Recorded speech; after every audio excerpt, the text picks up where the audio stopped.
ये मदफून है इसी अहाते में। इसी अहाते में ये उनकी ये खस्ता हाल कब्र है। अच्छा, ये देखिए ये कुआं है और ये कुएं के पास एक होल आपको दिखाई देता है। दरअसल उस ज़माने में कहा जाता है कि कहार जो होते थे पानी भरने वाले, यहाँ से पानी डाल दिया करते थे और अंदर छोटे छोटे 3 नलके थे जिससे लोग वज़ू बनाते रहा करते। हाँ, यहाँ पर एक तरह से अदालत चलती थी। ये वहाँ उनके जो है काश्तकारों के रियाया के जो है, हाँ उनके, और जो ऑफिसरान आते थे जो उनके साथ यहाँ बैठ करके मीटिंगें होती। तो ये एक तरीके के हैं जिसमें से सब धराशाही हो चुके हैं, एक आज भी मौजूद हैं। आप देखें इसमें अंदर जंजीरें भी दिखाई देती हैं। ये जो एक इमारत दिखाई देती है, इस इमारत के हवाले से बताइए। ये डॉक्टर साहब, पेड़ के पत्तों में हलचल है खबरदार से हैं, पेड़ के पत्तों में हलचल है खबरदार से हैं, शाम से तेज़ हवा चलने के आसार से हैं, शाम से तेज़ हवा चलने के आसार से हैं। और कल तवारीख में दफनाए गए थे जो लोग, कल तवारीख में दफनाए गए थे जो लोग, उनके साए अभी दरवाज़ों पे बेदार से हैं, उनके साए अभी दरवाज़ों पे बेदार से हैं। बात करेंगे हम 19वीं सदी की। मुग़ल हुकूमत का सूरज लगभग हिंदुस्तान में ग़ुरूब हो चुका है। बेनाम बादशाह दिल्ली के तख्त पर बैठे हुए हैं, वही हाल अवध का है। सैकड़ों साल की हाकिम कौम अब महकूम हो चुकी है। गदर वाक़े हो चुका है, गदर में ख़ानदान का एक नौजवान शहीद हो चुका है, जबकि 2 नौजवानों की तलाश अंग्रेज़ों को है। ऐसे हालात में उस ख़ानदान में एक दीदावर का पैदा होना, उस शख्स का पैदा होना जिसने अपनी तालीम अंग्रेज़ों के आला स्कूलों से हासिल की। सन 1895 में सर्जरी, मेडिसिन और सर्जरी की डिग्रियां हासिल की, सूबेदार की रैंक तक गया। पहली जंग अज़ीम में मशरिकी अफ्रीका के मुहाज पर डटा रहा। उसके बाद आकर अफ़गानिस्तान में अपनी खिदमात को अंजाम दिया। उस शख्स ने अपनी ज़िंदगी में 4 मस्जिदें तामीर करवाई, 1 नहीं, 2 नहीं, 3 नहीं, पूरी 4 मस्जिदें तामीर करवाई। कई मस्जिदों को माली मदद की, उसके अलावा एक स्कूल भी तामीर करवाया। हम बात करेंगे इस एपिसोड में अपने ख़ानदान के हीरो डॉक्टर शेख अब्दुल गफूर की।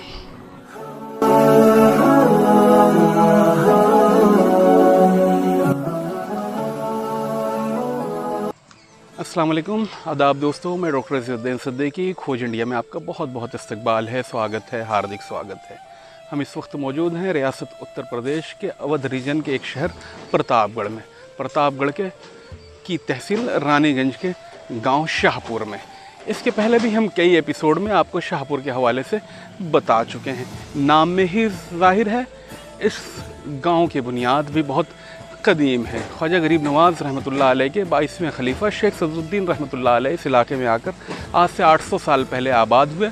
उन्हीं के बेटे शाह कुतुब के नाम पर इस गांव का नाम शाहपुर पड़ा।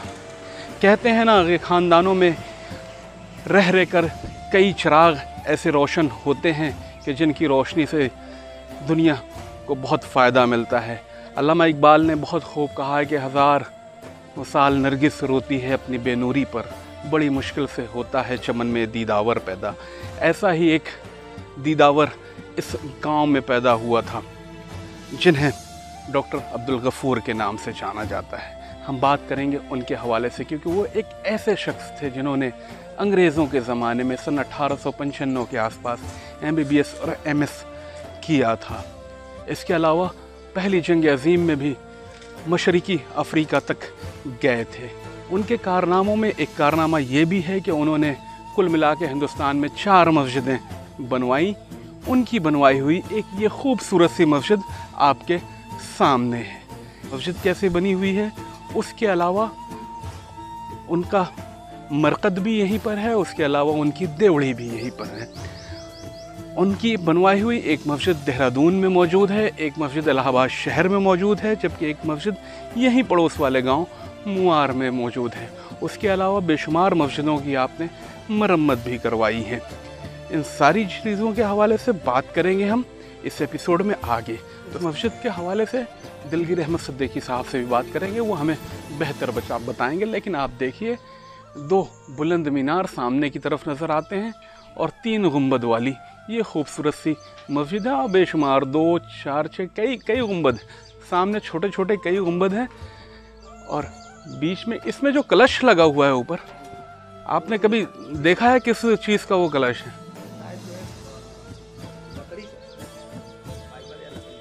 इम्तियाज भाई जी, आप बताएंगे क्या चीज़ का है वो कलश जो ऊपर है गुंबद के ऊपर? वो तो स्टील, वो है पीतल का। पीतल का कलश? हाँ हाँ।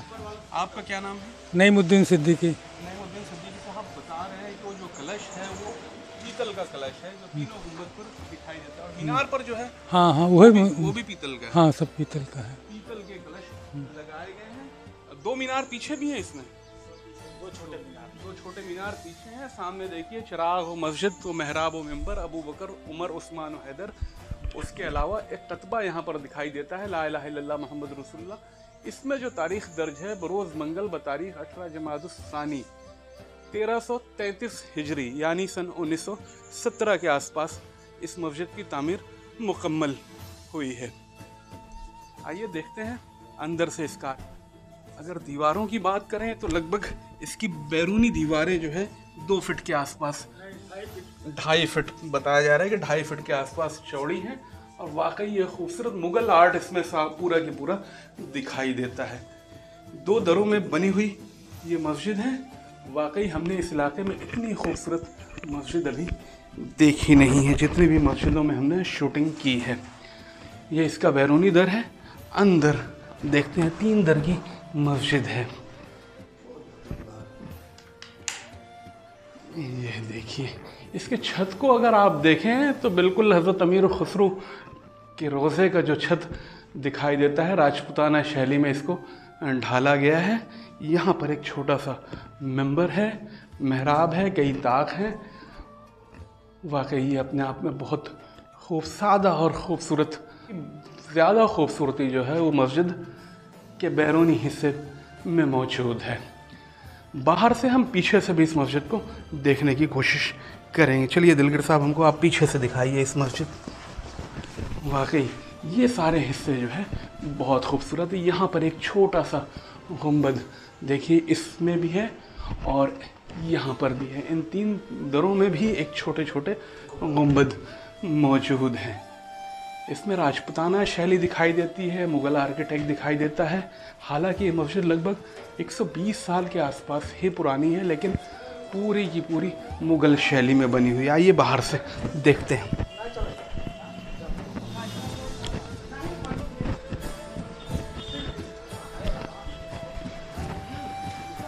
आइए यहाँ पर सबसे पहले हम मस्जिद को पीछे देखने से पहले एक कुआं आपको दिखाते हैं जो बहुत हिस्टोरिकल है।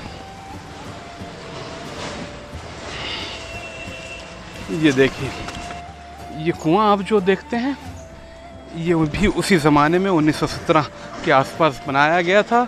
3 या 4 इसके ऊपर पिलर थे इस तरीके के, जिसमें से सब धराशाही हो चुके हैं, एक आज भी मौजूद हैं। आप देखें इसमें अंदर जंजीरें भी दिखाई देती हैं। उन जंजीरों के हवाले से बताया जा रहा है कि अगर कोई गिरे या कुएं की सफाई वगैरह करने के लिए उतरे तो उन जंजीरों का इस्तेमाल कर सकता है।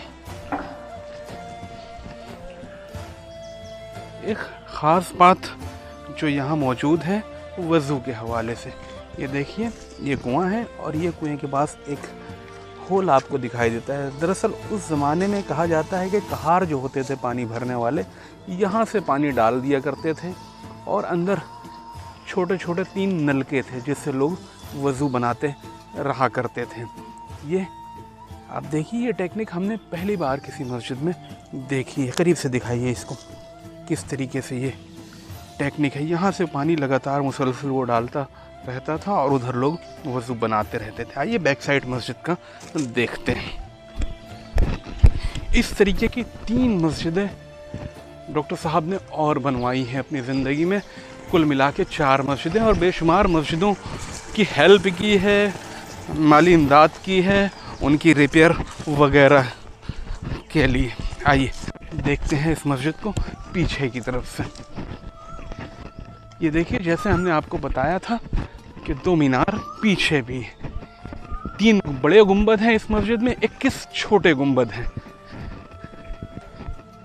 ये देखिए पीछे से इसका आर्किटेक्ट बहुत ही सादा। दिखाई देता है, लेकिन बहुत मजबूत कंस्ट्रक्शन है ये अपने आप में वाकई। ये देखिए, मैं कैमरामैन को कहूँगा कि करीब से इसके मीनार को जूम करके दिखाए यहाँ से, वाकई ये कितने खूबसूरत हैं। मीनारों की बुलंदी देखिए आप, मीनारों के ऊपर जो काम है मुग़ल शैली साफ साफ दिखाई देती है।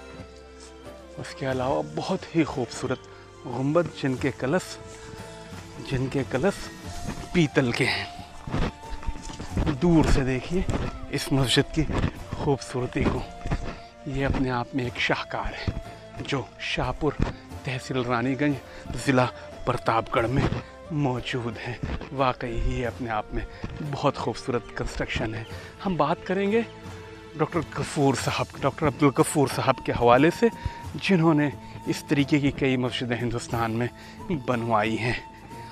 उनकी एक चीज़ और है, वो जहाँ पर सुपुर्द खाक हैं, उनका मरकज़ जहाँ पर है वो अहाता भी आपको दिखाते हैं। उनके वालिद मौलवी अलाउद्दीन साहब के हवाले से आप कुछ कह रहे थे दिलगिरी? जी ये डॉक्टर अब्दुल गफूर साहब जो ब्रिटिश आर्मी में सूबेदार के पद पर थे और ये आर्मी मेडिकल कोर से ताल्लुक़ रखते थे।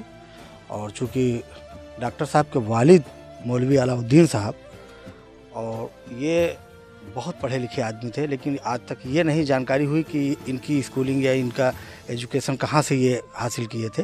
लेकिन इनकी काबिलियत का ये अंदाज़ा आप लगाइए कि उस ज़माने में जब इलाहाबाद हाई कोर्ट इस्टेबल हुई ब्रिटिश गवर्नमेंट में, तो जो ब्रिटिश से जो अंग्रेज़ जज यहाँ पर जस्टिस के तौर पर यहाँ अपॉइंटमेंट जिनका होता था, उन जजों को चूँकि उस वक्त की कोर्ट की लैंग्वेज जो थी वो पर्सियन थी, फ़ारसी थी, और पर्सियन टू इंग्लिश जो है जजमेंट होता था। तो अंग्रेज़ जो है वो उनको चूँकि पर्सियन आती नहीं थी, तो वो मौलवी अलाउद्दीन साहब उन अंग्रेज़ों को ट्यूशन पढ़ाते थे Persian to English as a tutor जो है। वो एक तरह से गवर्नमेंट एम्प्लॉई ही थे। ये कहाँ पर मदफून है? ये मदफून है इसी अहाते में। अच्छा। इसी अहाते में ये उनकी ये खस्ता हाल कब्र है। अच्छा। ये मौलवी अलाउद्दीन साहब की कब्र है, और इसी से लगकर डॉक्टर अब्दुल गफूर साहब की भी बिल्कुल बगल में कब्र है। बिल्कुल बगल में। ये देखिए, ये जर्जर आता जो आपके सामने नज़र आ रहा है, इसी में आप हज़रात का मरकज़ मौजूद है। ये इन लोगों का के बारे में कहा जाता है कि ये इनकी बाद में ज़मींदारी वगैरह भी थी। जी। तो इनका घर वगैरह कहाँ पर है सब सारा? एक्चुअली जो है ये रहने वाले मुआर के ही हैं। जी।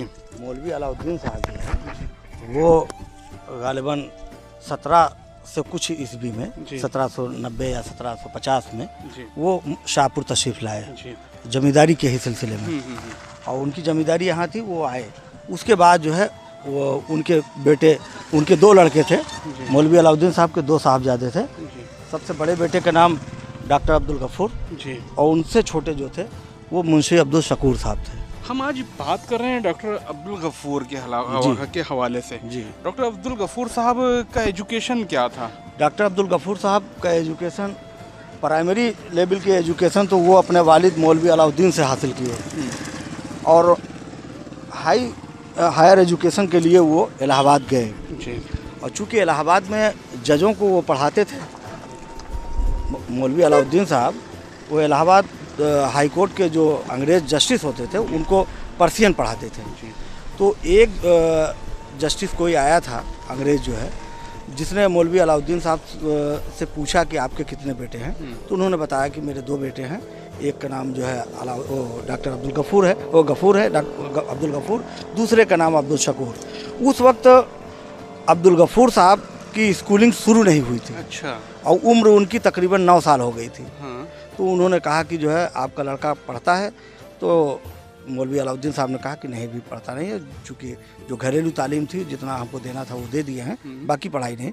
तो वो जस्टिस जो था, जो इलाहाबाद हाई कोर्ट का अंग्रेज़ जज था, उसने डॉक्टर साहब को जो है, डॉक्टर अब्दुल गफूर साहब का एडमिशन जो है वो मिलिट्री कॉलेज में कराया, वो वहाँ मद्रास में। मतलब बहुत कम उम्र में आप मद्रास चले गए? हाँ, बहुत कम उम्र से, मेरे ख्याल से 13-14 साल की उम्र में। मैं आपको यहाँ रोकना चाहूँगा, ये एक शिकस्त हाल इमारत यहाँ पर दिखाई देती है, इसके बारे में कुछ? ये डॉक्टर साहब के भतीजे और जो है और डॉक्टर साहब के जो बड़े छोटे भाई थे मुंशी अब्दुल शकूर साहब, ये उनका है, उनके बेटे क़यामुद्दीन और इस्लामुद्दीन, जो दोनों लोग जो है, इस्लामुद्दीन साहब जो है वो ब्रिटिश आर्मी में, नेवी में कैप्टन थे।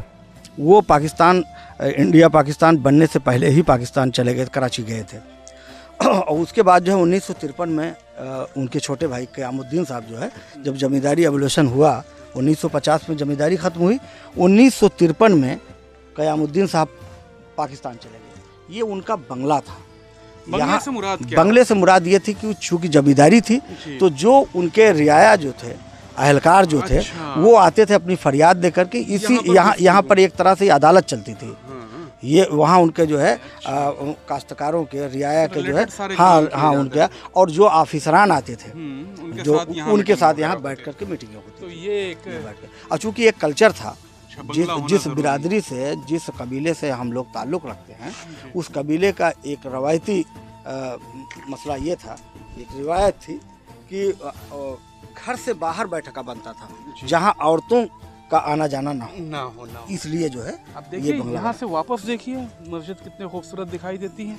मैं फिर कह रहा हूँ, इस तरीके की उन्होंने अपनी ज़िंदगी में 4 मस्जिदें बनवाई हैं। हम बात उन्हीं के हवाले से कर रहे हैं। आप और हम किसी मस्जिद में 1000, 2000, 10,000 रुपये देकर पता नहीं क्या क्या ख्वाब देख लेते हैं। आप सोचिए एक ऐसे शख्स की ज़िंदगी। और ये भी एक खास बात है, डॉक्टर साहब ने किसी मस्जिद में अपने नाम का खुतबा नहीं लगाया। अच्छा, ये उनकी महानता थी। और इसी गांव में एक मुआर में जो मस्जिद शेख जी के दरवाजे पे है, शेख अब्दुल रहमान के, वो पूरी मुकम्मल तौर से डॉक्टर साहब की बनवाई हुई मस्जिद है। और वहाँ जो है रशीद दाना के घर के पास जो मस्जिद है, उसकी मरम्मत उन्होंने करवाई। ये जो एक इमारत दिखाई देती है, इस इमारत के हवाले से बताइए। ये डॉक्टर साहब का जो है, ये उनका मस्कन है, ये उनका मकान है। और ये 1939 में इसकी तामीर हुई है। जिस ज़माने में दूसरी जंग अजीम की शुरुआत हो रही थी, उस ज़माने में ये 1939 में ये मस्जिद बनी और ये मकान उनका बना है। ये हम बात कर रहे थे डॉक्टर साहब की एजुकेशन के हवाले से। जी। तो शुरुआती एजुकेशन के लिए वो फिर मद्रास गए, और मद्रास के रेजिडेंसी कॉलेज में। और रेजिडेंसी कॉलेज का मतलब ये होता था कि उसमें सिर्फ जो है जो ब्रिटिश ऑफिसर होते थे मिलिट्री के, उनके बच्चों का जो है, वहाँ 2 तरह के रेजिडेंसी कॉलेज के दो टाइप के थे। एक ब्लैक टाउन था, एक वाइट टाउन था। तो वाइट टाउन में सिर्फ जो है अंग्रेज रहते थे। ब्लैक टाउन में इंडियन रहते थे। लेकिन चूंकि ये इंडियन होने के बावजूद इनका वाइट टाउन में जो है, ये अपने आप में बड़ी बात, अंग्रेज बच्चों के साथ इनको पढ़ाया जाता था। ये चूंकि एक अंग्रेज जज के, कौन से सन की बात होगी? ये तकरीबन 1872-73 की बात है। तो उसके बाद का एजुकेशन, उसके बाद जो है ये मिलिट्री के, जब हाई स्कूल वगैरह मिलिट्री कॉलेज से कर लिए, तो फिर ये मिलिट्री में, चूँकि आर्मी मेडिकल कोर में ये थे, तो ये यहाँ MBBS करने के लिए मद्रास से आगरा, उस वक्त 1840 में आगरा मेडिकल कॉलेज की स्थापना हुई थी। तो वो वहाँ पर उस वक्त हिंदुस्तान के अंदर जो है मेडिकल कॉलेज जो है 2 ही 3 थे। तो ये आगरा मेडिकल कॉलेज में ये आए। और 1896 में ये IMD और IDS जो है करके, उस जमाने MBBS, हाँ सर्जन की डिग्री थी। पोस्ट ग्रेजुएशन की, आज के हिसाब से सर्जन। जी। कहा जाता है कि उसके बाद आपने इंडियन ब्रिटिश आर्मी को ज्वाइन किया। हाँ, ब्रिटिश आर्मी को ज्वाइन किया। और ये 1914 में, उसके पहले तो 1896 से ही ये ब्रिटिश आर्मी में थे। लेकिन 1914 में जो फर्स्ट वर्ल्ड वार हुआ, पहली जंग अजीम की जब शुरुआत हुई, तो ये जो है डॉक्टर साहब की जो है पूर्वी अफ्रीका की तरफ इनको जाना पड़ा। जो है पूर्वी अफ्रीका में गए, वहाँ वो 1922 में ये लौट करके हिंदुस्तान आए। हाँ, पूर्वी अफ्रीका में आपने अपनी खिदमत को अंजाम दिया पहली जंग अजीम के दौरान। उसके बाद हिंदुस्तान लौट आए। कहा जाता है कि कुछ अफगानिस्तान के भी रिलेशन रहे हुए हैं। अफगानिस्तान का मामला ये है कि इनके छोटे भाई जो मुंशी अब्दुल शकूर साहब थे, आर्कियोलॉजिकल सर्वे ऑफ इंडिया में वो एज ए सुपरवाइजर थे, जिनको मुंशी कहते थे। मुंशी वही थे। ये गलती से जो है, जब इंडिया और अफगानिस्तान का बॉर्डर अलग हो रहा था, एक गलती से इंटर कर गए थे अफगानिस्तान के अंदर, और वहाँ की आर्मी ने इनको अरेस्ट कर लिया। और उस वक्त डॉक्टर साहब जो है वो अफगान में थे, अफगानिस्तान में ही रहते थे जी। इनकी पोस्टिंग अफगानिस्तान में थी। तो ये जो अरेस्ट कर लिया था, हाँ। ये क्या अकेले इनको अरेस्ट किया नहीं, था? कई लोग उनके साथ में थे। उसमें नाम आता है कि अपने ख़ानदान के शेख कादिर बख्श जो है, हाँ। वो लाल मोहम्मद साहब जो है, वो, और एक यहाँ के शेख कादिर बख्श से मुराद मेरे जो हाँ, परदादा थे। आपके जो परदादा, मेरे परदादा के वालिद परदादा के वालिद जो है शेख कादिर बख्श, जिनकी मजार देहरादून में है, जी। तो वो भी थे और एक शाहपुर के थे, जी। कई लोग थे। तो सबको जो है अफगानिस्तान, चूँकि इन लोगों को पश्तो नहीं आती थी, जी। पश्तो आती नहीं थी, बता नहीं पाते थे कि अपना रीजन नहीं बता पाते थे कि हम अफगानिस्तान में किस पर्पज़ से हाजिर हुए हैं, कैसे दाखिल हो गए। तो वहाँ के लोगों ने समझा कि ये सर्वे करने के बाद जो है ये हिंदुस्तान के ये कोई इंटेलिजेंस है ये, जी। हाँ, ये खुफिया विभाग तो से इसलिए वो गिरफ्तार गिरफ्तार कर लिया गया। और उस वक्त हिंदुस्तान अफगानिस्तान के जो बादशाह था उसका नाम जमान शाह था। जी। जमान शाह के दरबार में इनको पेशी की गई, जहीर शाह के दादा, जहीर शाह के वालिद, वालिद थे हाँ, क्या? जहीर अच्छा, शाह के वालिद, वालिद। जमान शाह जहीर शाह के वालिद थे। तो जब जमान शाह के दरबार में इनको हाजिर किया गया, तब ये किसी तरीके से, किस जराये से, किस रिसोर्स से डॉक्टर साहब तक ये बात पहुंची जी। कि डॉक्टर अब्दुल गफूर साहब को, चूँकि अफगान में थे, अफगानिस्तान में, और उस वक्त अफगानिस्तान में ब्रिटिश का तसल्लुत हो चुका था। हाँ। तो वो चूँकि अंग्रेज़ों का दबदबा था, बिल्कुल, बिल्कुल। और ये अंग्रेज़ों के जो है सूबेदार थे ब्रिटिश आर्मी के। तो डॉक्टर साहब वहाँ पहुँचे, और पश्तो, चूँकि आप पठान रेजिमेंट से ही ताल्लुक़ था, इसलिए आपको पश्तो बड़ी आसानी से आती थी। पश्तो में जमान शाह से बात किया, और वो नक्शा जो था बताते हैं उसको हटवा दिया, कहा कि गलती से ये आए हैं, कोई जो है ये आर्कोलॉजिकल इस डिपार्टमेंट तरीके है। से वो लोग हाँ, रिलीज इस हुए। तरीके। तो जमान शाह ने उनको छोड़ दिया, नहीं सबको गोली मारने का हुक्म हो गया था, लाइन में लगा दिए गए थे सब लोग। उसके बाद डॉक्टर साहब की जो बाद की जिंदगी रही, जी, कहते हैं वो देहरादून में बीती। हाँ, 1922 में आप रिटायर हुए हाँ। आर्मी से। 1922 में ही आप देहरादून चले आए। हाँ। देहरादून चले आए, वहाँ आपकी कोठी बनी, और वहाँ आपकी बड़ी अच्छी 26 साल वहाँ रहे। हाँ, 26 साल वहाँ रहे। 1946 में शायद जो वो है, कौन सा इलाका था देहरादून का? देहरादून का वो इलाका था जो है करणपुर मोहल्ला है।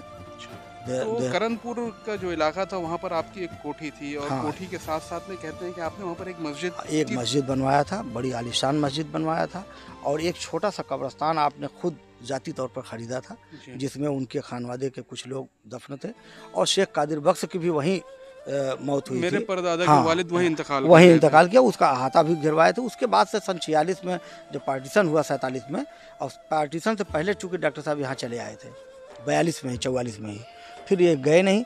वो कोठी जो है इनके, जिनको डॉक्टर साहब ने बचपन में, उनके वालिद फौत हो गए थे, यतीम थे, उनकी परवरिश किया था, अब्दुल रशीद नाम था उनका, जी। उनकी परवरिश किया। तो उन्होंने उस कोठी को बेच करके वो पाकिस्तान चले गए थे 30,000 रुपए में। 30-32 हज़ार रुपये में। 30 से 32 हाँ, हजार रुपए 32,000 बहुत बड़ी कीमत। बहुत। 1946-47 में। अच्छा, हमने डॉक्यूमेंट्स कुछ देख रहे थे, जैसे डॉक्टर साहब की, मैं कैमरामैन को कहूँगा कि डिग्री दिखाए जी। स्क्रीन के ऊपर। अभी जैसे हम बात कर रहे थे, ये बहुत कीमती तोहफा है आपके लिए। आप देखें कितनी ओरिजिनल ये डिग्री है जो आपके स्क्रीन पर दिखाई दे रही है। इस तरीके की शाज़ नाज़िर ही हिंदुस्तान में इतनी मजबूत कागज़ वाली, इतने शान से रखी हुई डिग्री होगी कि जो आपके स्क्रीन पर नज़र आ रही है। उसके अलावा एक कागज़ और देखिए, ये डॉक्टर साहब का विजिटिंग कार्ड है। देखा आपने, ये विजिटिंग कार्ड कितना शानदार है। इसके अलावा अब आपके सामने जो एक कागज़ दिखाई दे रहा है, ये किसी सीमेंट फैक्ट्री में उनका शेयर था। वो इलाका आज जो है वो बन्नू का इलाका है। बन्नू बताते हैं, वो अफगानिस्तान के डेरा इस्माइल खां के बगल में है, पाकिस्तान में। हाँ, खैबर पख्तूनख्वा, खैबर पख्तूनख्वा उसमें उनका शेयर था। उसमें उनका शेयर था। ये जो कागज़ आपके सामने दिखाई दे रहा है। एक चीज़ और जो दिखाना मैं आपको बहुत ज़रूरी समझता हूँ, डॉक्टर साहब की शख्सियत कैसी थी, उनकी तस्वीर देखिए आप।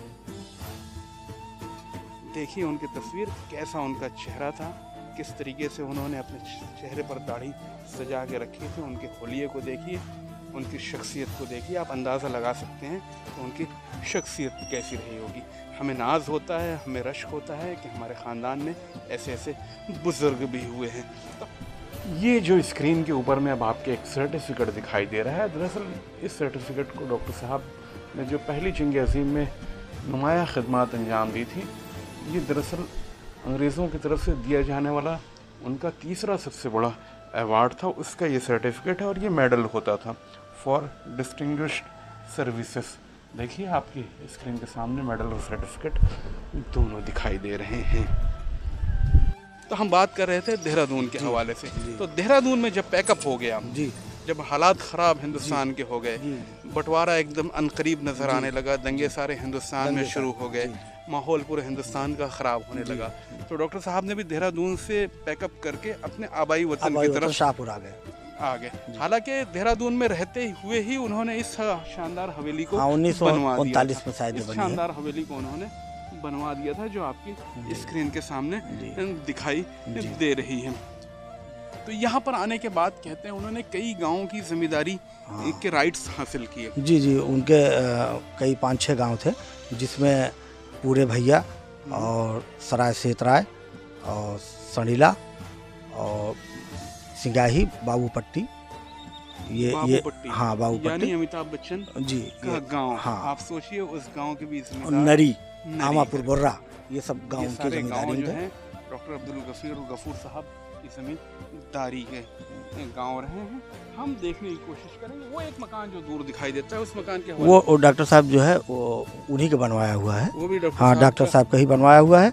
पहला मकान इसको बनवाया था, बाद में उसको बनवाया था। तो उसमें कौन रहता है? उसमें उनके पोते जो है, डॉक्टर साहब के बेटे जो है निहालुद्दीन साहब मरहूम, और उसके बाद जो है उनके बेटे गौसुद्दीन साहब। और इस मकान में जो है डॉक्टर साहब के बेटे जो अजीजुद्दीन साहब थे वो रहते थे। उसके बाद उनके इंतकाल के बाद उनके बेटे जलालुद्दीन साहब जो इंजीनियर थे, उसके बाद उनके 3 बेटे थे, और मास्टर सलाउद्दीन साहब जो जूनियर हाई स्कूल में हेड मास्टर थे, उसके बाद मिसबा आलम साहब थे जो इंजीनियर थे ATL में, और उसके बाद उनके छोटे बेटे जो है मसूद अहमद साहब, 3 बेटे थे। अब आज वो लोग सब कहाँ रहते हैं वो लोग? उनके बेटे जलालुद्दीन साहब के जो सबसे छोटे बेटे हैं मसूद साहब, वो इस वक्त करेली इलाहाबाद में रहते हैं। जी, और बाकी सब लोग जो है 2 बेटे उनके इंतकाल कर गए हैं। उनके बच्चे सब बाहर अपने स्टेबल हैं। हाँ, स्टेबल हैं। हम कोशिश करेंगे इस हवेली को भी देखने की कोशिश करेंगे, और कोशिश करेंगे उनके खानवादे का कोई चश्म चिराग अगर हमें यहाँ मिलता है तो उससे भी कुछ बात करेंगे। देखा अभी तक आपने एक दिलचस्प बातचीत दिलगीर अहमद साहब से, उन्होंने कितनी बखूबी से हमको सारी इन्फॉर्मेशन दी है डॉक्टर अब्दुल गफूर साहब के हवाले से। हम उनकी देवड़ी पर इस वक्त मौजूद हैं, और हमारी खुशकिस्मती है, इत्तेफाक है कि इस वक्त उनके खानवादे के एक चश्म चिराग वकील अहमद साहब यहाँ पर मौजूद हैं। हम बात करेंगे इस हवेली के हवाले से वकील साहब से। वकील साहब, बहुत बहुत इस्तकबाल है खोज इंडिया में आपका भी मतलब है भाई। आप बताएं इस हवेली के बारे में।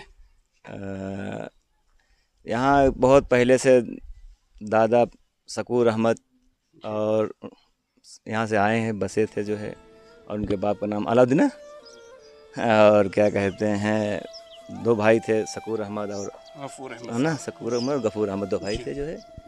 और क्या कहते हैं डॉक्टर साहब थे उस समय, बहुत पहले के सर्जन थे उस समय के जो है। तो आप लोगों का बचपन यहीं बीता है क्या? हाँ, हम लोग बचपन यहीं से बीता है। तो ये पैदाइशी भी हमारे लोग के यहीं पे है। किस तरीके से बनी है? 2 मंजिला बनी है हवेली? जी, 2 मंजिला बनी है। कितने लोग यहाँ पर रहा करते हैं? हमारे दादा जो है डॉक्टर गफूर के 2 बेटे थे, और उनके फिर जो है एक चाचा हमारे साइड में चले गए हैं, और एक हम लोग परिवार इसमें रहते हैं।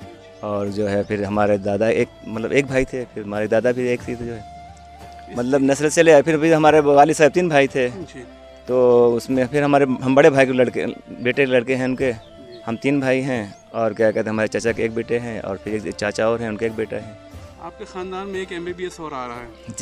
जी, बहुत ज़माने के बाद। जी, उससे बहुत खुशी हुई। उसके लिए भी बेशुमार आपको मुबारकबाद। सुना है कि आपका बेटा जो है अनस, जी, किस मेडिकल कॉलेज में? अभी जो है कानपुर मेडिकल कॉलेज में जो है उसका दाखिला हुआ है। दादा जो थे वो आगरा मेडिकल कॉलेज में थे? हाँ, दादा के जो है आगरा में थे। जी। और बेटा आपका कानपुर मेडिकल कॉलेज? जी। उसके लिए बेशुमार आपको मुबारकबाद। जी।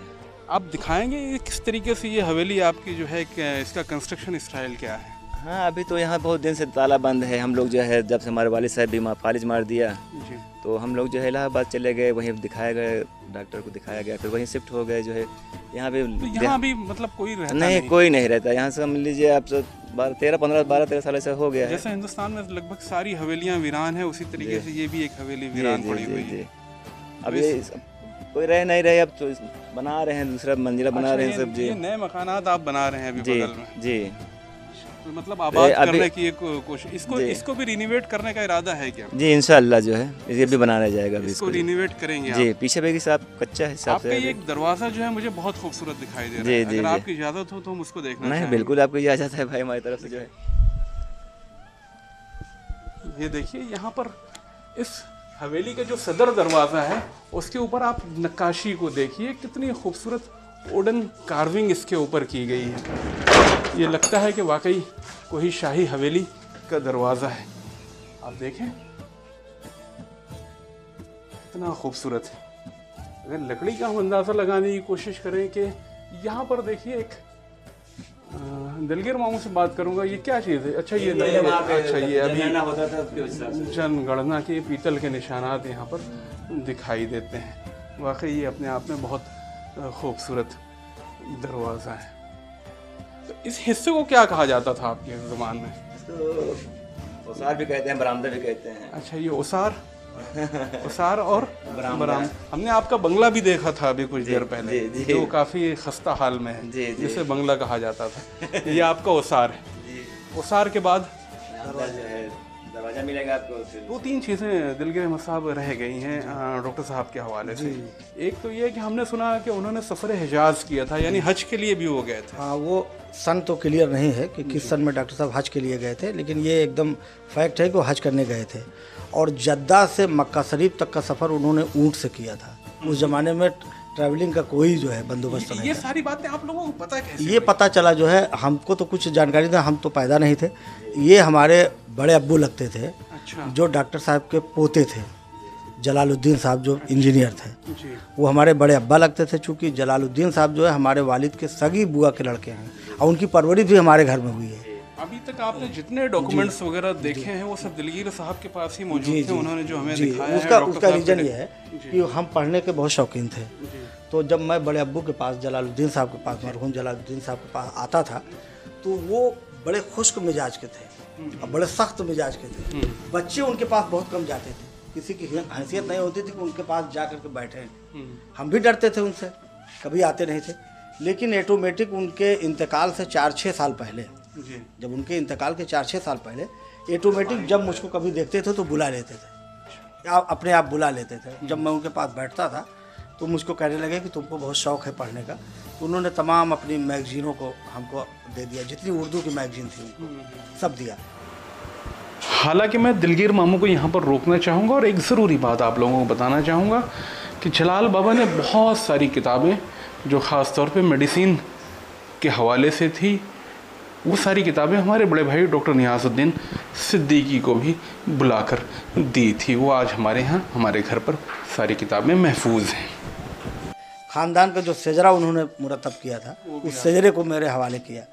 और उसके बाद डॉक्टर साहब की कुछ तस्वीर जो आपको दिया था वो तस्वीर दिया, और तमाम चीज़ें, चूँकि उनका मुताला बड़ा मजबूत था तो उन्होंने सब बताया था। और उसके अलावा जो हमारे उस्ताद थे, जो है डॉक्टर साहब के पर पोते जो है मास्टर सलाउद्दीन साहब, साइंस के मास्टर थे, हमारे उस्ताद थे।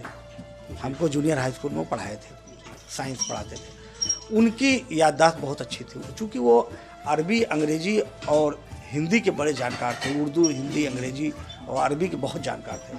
तो उनको हिस्ट्री पे बड़ा उबूर हासिल था और ख़ानदानी हिस्ट्री को बहुत बखूबी जानते थे। सारी चीज़ें जो कुछ मुझको मालूम है वो मास्टर सलाउद्दीन साहब के ज़रिए ही मुझे मालूम है। ये भी कहा जाता है कि डॉक्टर साहब की मुलाकात मौलाना फजल जी, जब मौलाना वो क्या कहते हैं, ये तो 1914 की बात है, जब फर्स्ट वर्ल्ड वार के स्टार्टिंग हुई है। पहली जंग अजीम की शुरुआत में जब उनका पूर्वी अफ्रीका के महाज पर उन्हें जाना हुआ, तो चूँकि ये पहले मुरीद थे हाजी इमदादुल्लाह महाजिर मक्की रहमतुल्लाह अलैह थे, जिनके मुरीद मौलाना अशरफ अली थानवी वगैरह हैं। और उसके बाद जो है, चूँकि वो उनका इंतकाल हो चुका था, तो जैसे वो तालिब होना चाहते थे किसी और पीर से, तो उस वक्त में जिसको अवैसे ज़माना कहा जाता है, मौलाना फजलुर रहमान गंज मुरादाबादी रहमतुल्लाह अलैह, उनके पास ये मुरीद तालिब होने के लिए गए थे। तो उन्होंने कहा कि अभी तो आप जंग में जा रहे हैं, आप जंग से लौट करके आइएगा तो इंशाल्लाह मैं आपको मुरीद करूँगा।